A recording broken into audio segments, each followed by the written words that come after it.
Well, no doubt you can tell I'm in the office today, and I want to go ahead and answer. Again, I'm dealing with pretty much the same question asked many different ways.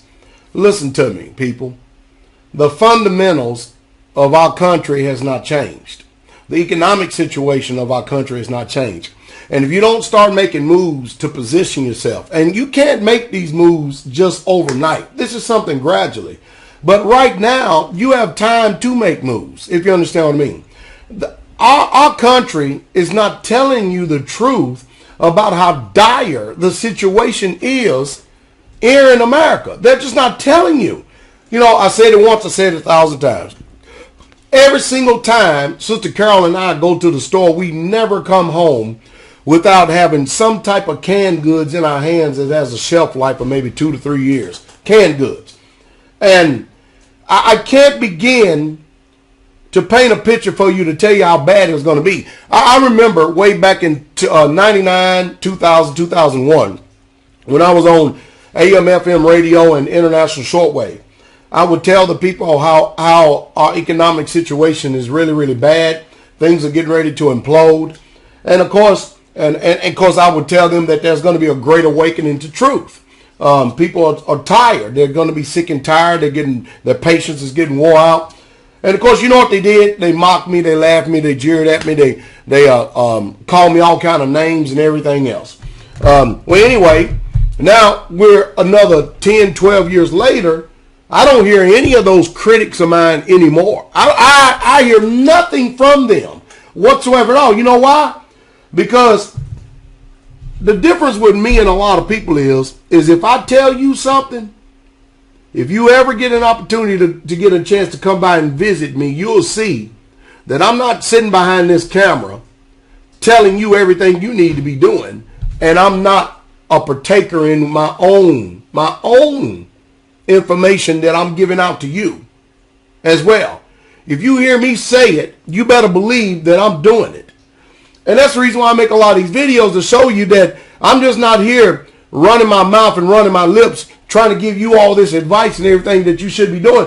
Actually, I'm doing a service to us as well as many other people. And the reason being is because I hate to see people in pain. And do you realize how many children are going to suffer because their parents refuse to make sound, rational decisions for them because they simply chose to say, I don't want to hear it, I don't want to believe it. Can you believe that? Can you believe it?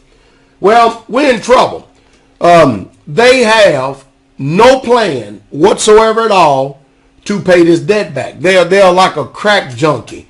They can't get enough of infusing more and more of this false currency into the system. They cannot stop. They have never stopped. If they had stopped, then show me a time that they ever stopped. Because if they stopped, then that means that our deficit wouldn't continue to keep growing year after year after year after year. President after president, Congress after Congress, House after House, Senate after Senate, same old lies, just told a different way, same old deceit, told a different way, and we're not getting healthier, we're getting worse every single year.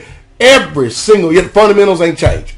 Everything is credit, credit, credit, credit, credit, and they have no solutions. Listen to them talking. CNNBC, Fox Business, C-SPAN. Listen to them. Just listen to them talk.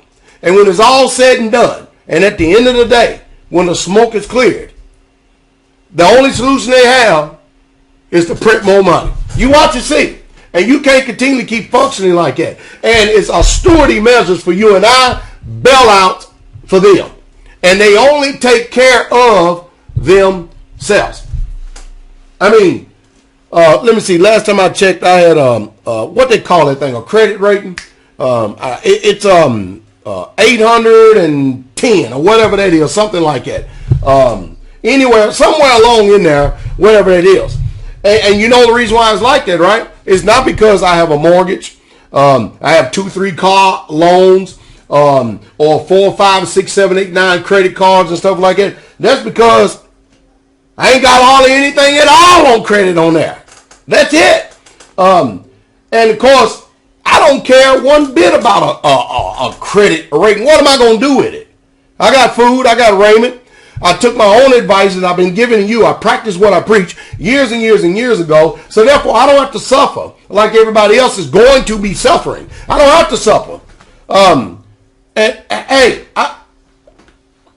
I live in a house that's paid for. The land I live on is paid for. I got a car that I owe a few grand on, only because I was helping somebody else out of a debt situation, not because I needed the thing. And bam, that thing finna be wiped out here in another month or so. It's just the way it is. I ain't got time to sit up there and to kick the proverbial can down the road while I keep giving interest, all this hard fought interest and stuff, and nothing going towards the principal in anything that you do. If you was to go out and buy land from somebody, I would actually do everything I can to stay away from the banks. I would look for land that is owner financed. Did you hear what I said? Owner finance. Chances are you'll get the owners dealing with you better. The contract will be drawn up a whole lot more. It will be better for you and the owner. And you'll have a good rapport there. But know this, that the owner, just like the banks, anytime you default on it, you just got money that's lost. It's like your home. All these people lost all these homes.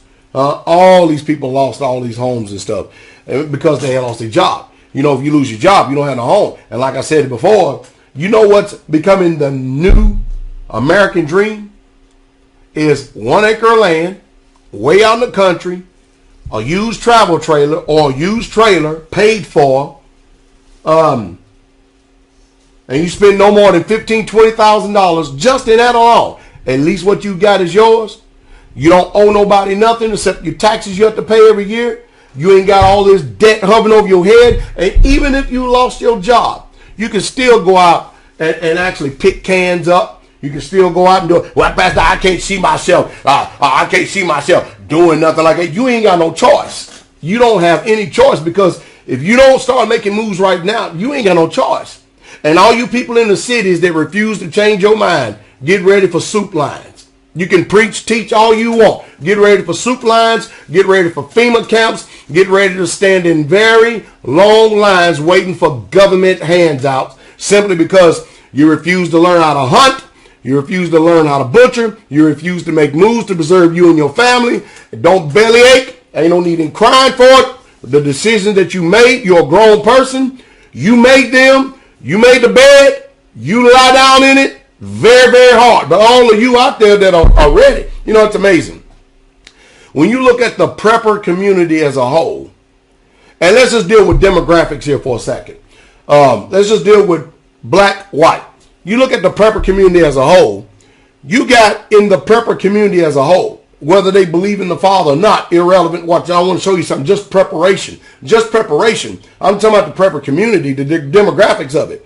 You have probably about 90% of the prepper community are white people.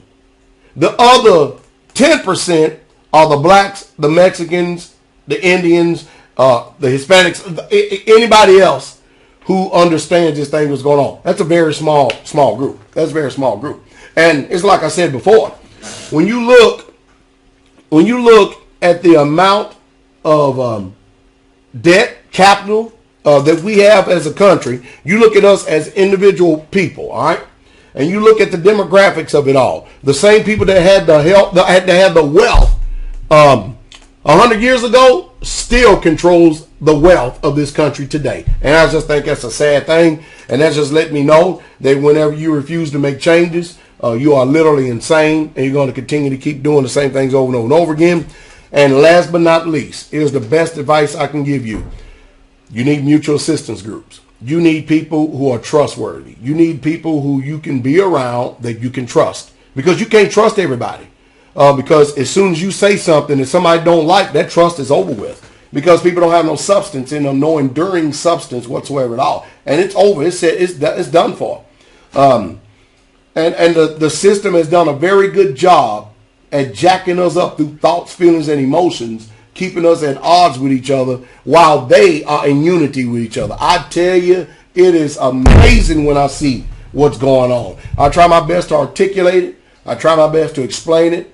I do whatever I can to give you the truth and the truth straight way. You know, I hope I really do truly hope and pray that you can understand what I said. I don't even know if I even just made any sense myself, but I do know this. I believe what I just got finished saying.